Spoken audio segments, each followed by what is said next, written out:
this is an iconic picture to me. I love it because it's clearly LBJ shaking hands with somebody who's clearly on this campus. Oh, it's an angle. Yeah. So hit us. What do we know? I'm Mary Kate Wilder. Mary Kate. I'm Allie. I think that's Allie. I don't think that's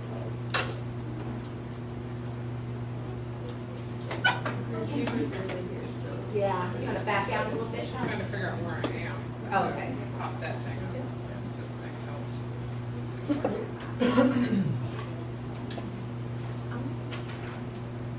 Yeah, that blue box represents the area that we're looking at, guys. And you can move that around actually and get different parts of it.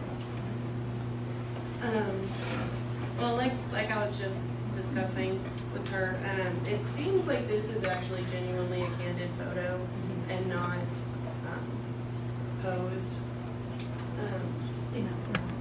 So what we know about this from the notes is that this was the Forum Arts program brought distinguished speakers and artists and such to the campus, and they brought Lyndon Johnson to the campus, and this was 1959.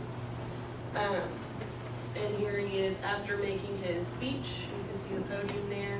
He is shaking hands with the students. There are, as you can see, female students. They are all white, though this was pre-desegregation.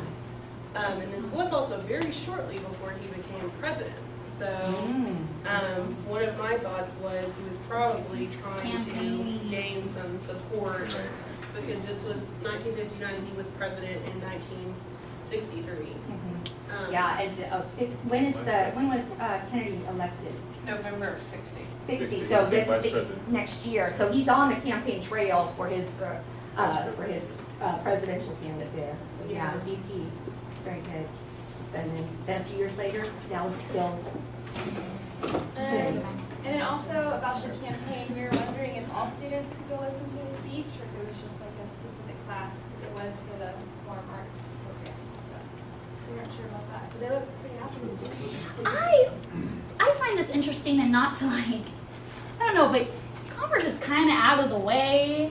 And really And out of if the way you're then, there's no 30 at that campaigning, point. It almost seems a little pointless coming out this way. We have Dallas over there. Like, would this area really make a difference in a presidential There's a campaign? reason for that. But he's a Texas boy anyway. so- That was my question, was why would he come to Commerce? She called it Sam Rayburn. Sam Rayburn, who was Speaker of the House at this point and for a very long time, somebody that we would love to have a video essay on. He's our most famous graduate. He's the guy whose statue is Sam Rayburn Memorial. He swept floors and rang the college bell to get through college in the early days. He didn't have access to college, but he was fired up to go into politics. And he was a super loyal Democrat, and he ended up getting a degree from here and stayed super loyal to Mayo and to the college for a long time until he had a rift with G because Rayburn was a segregationist in a sense because, I mean, he came that way, but he's in Washington during the Civil Rights Movement and before, so as Speaker of the House, so he's more a dedicated Democrat.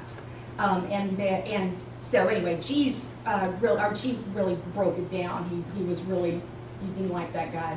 But at this point, Kelly's right. He worked very closely with LBJ and throughout, and there are many pictures with him. So that's part of it. But also this Forum Arts thing, which I hope people will do research on. Is that one of the questions you guys? You said like, why is he here? That's brilliant.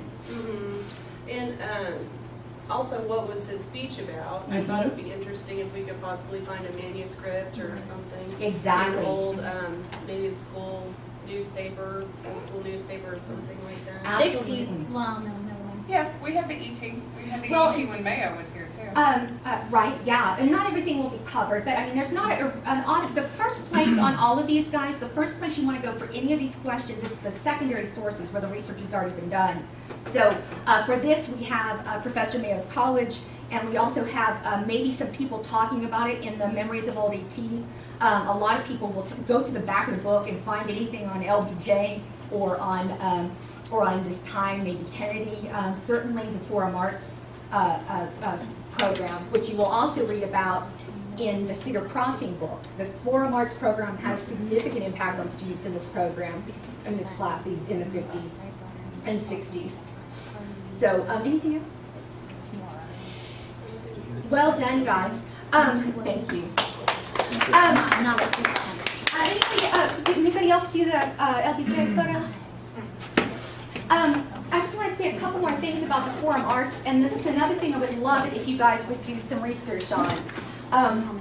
I told you last time, I think, about the Cedar Crossing and the Mark Busby book and how it started with the assignment to go and collect an oral history, and he learned about the lynching and so forth. Well, one of the things that was also motivated his major, crisis of faith and also just major changes that led him actually to research and talk about